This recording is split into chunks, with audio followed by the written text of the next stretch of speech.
Happy Pride Month, everymouse. I can't attend Pride events currently due to my lack of a driver's license and the fact that no one near me is doing much of anything, but I can hang out with my girlfriend, and we're kind of gay, just a little bit, if you consider all the, rest of the rats in my head.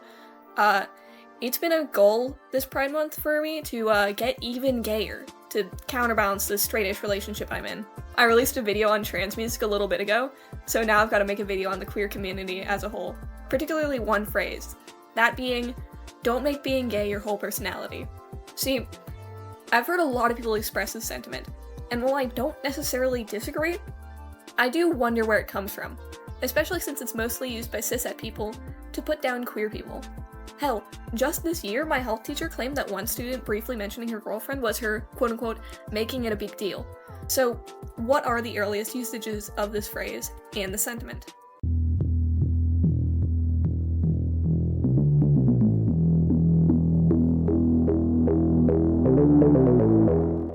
So, the earliest usage I could find of anything even similar to this sentiment is the Cass identity model, developed in 1979 by Dr. Vivian Cass. It breaks down queer discovery into 6 stages: identity confusion, identity comparison, identity tolerance, identity acceptance, identity pride, and identity synthesis. Identity confusion is the initial question. Identity comparison is the acceptance of the possibility of being queer, and the realization that by accepting this identity, they would be alienated in many groups. Identity tolerance is the seeking of queer groups to counter that alienation. Identity acceptance is self-explanatory. Identity pride is the stage at which the queer person decides to challenge the structure wherein heterosexual people are viewed as normal and queers as abnormal, described as a devaluation of heterosexuals and a construction of a them, heterosexuals, versus us, homosexuals, mentality. The final stage is the deconstruction of this mentality and the realization that not all heterosexuals are bad and not all homosexuals are good. This means the person begins to trust and associate with supportive heterosexuals more than they did during the previous stage, and they now view their sexuality as one component of their identity rather than the entire thing. I went into, writing the script thinking that I'd debunk the entire model or something. Forgive me for my ego, I have fucking autism, and the whole sense of justice thing gives me a bit of a... Anyway. It's pretty good for a paper written about gay people in 1979. I mean, obviously, as a trans man with dyed hair and pronoun, I don't like the implication that queer activists are less mentally developed than normal gays, but I think the inclusion of pride as a necessary stage of one's development is pretty neat, and it certainly provides more nuance than the average gay people I don't respect comic. Coming out is talked about in a very positive light, so I don't think Cass would support the whole stay in the closet mentality that a lot of people have now either. Honestly, if I were to go back even further, the whole bear your gaze trope has been around for a while too. A lot of media trying to evade the Hays Code through loopholes often had to kill their gay characters just to mention 2 men kissing. Shit was rough. Since the dawn of time, gays have had to tone down their own sexuality to make straight people comfortable, so I feel like this mentality has existed for a while, honestly. Well, anyway, that leads me into... I actually don't hear the whole don't make it your whole personality stuff all that often. No, now it's don't be too woke, don't be a 2020 gay, don't be a weird gay, drop the T, be a normal gay. Quick question, what the hell is a normal gay? Well, according to this helpful infographic made by a 13-year-old in 2019, normal gay people act like normal human beings, have personalities, don't force upon you the fact that they are gay, and are literally normal people that you can be friends with. Whereas weird gay people make their sexuality the focal point of their existence, put rainbow flags everywhere, complain about straight people, and dress like clowns to show the world how gay they are. And who is the second person even supposed to represent? I talk to many insufferable gays in my daily life, myself being at least 3 of them. And I don't think I've ever seen anyone who makes being gay their entire identity. It's literally just non-issue. Something that only exists for people who don't know any gays in real life. It just feels like a cope, like the too woke thing is. Instead of addressing one's own issues and or biases, you just invent a straw man to represent everyone you don't like. And A lot of people like this talk more about people who are too gay than they do people who are actively trying to strip away gay people's rights. And there are a lot of common arguments, even expressed in the queer community, which go against being a queer activist and, quote-unquote, making your sexuality your whole personality. To quote Finding Sky's white Gen Z made their sexuality their entire identity, there are a million things more interesting about you than who you want to sleep with or what pronouns you go by.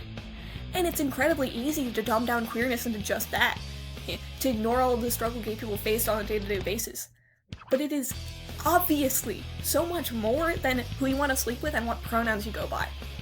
It's a community, a culture, a shared struggle. Literally just be gay. Be as gay as you can. If you think you're being too gay, get gayer.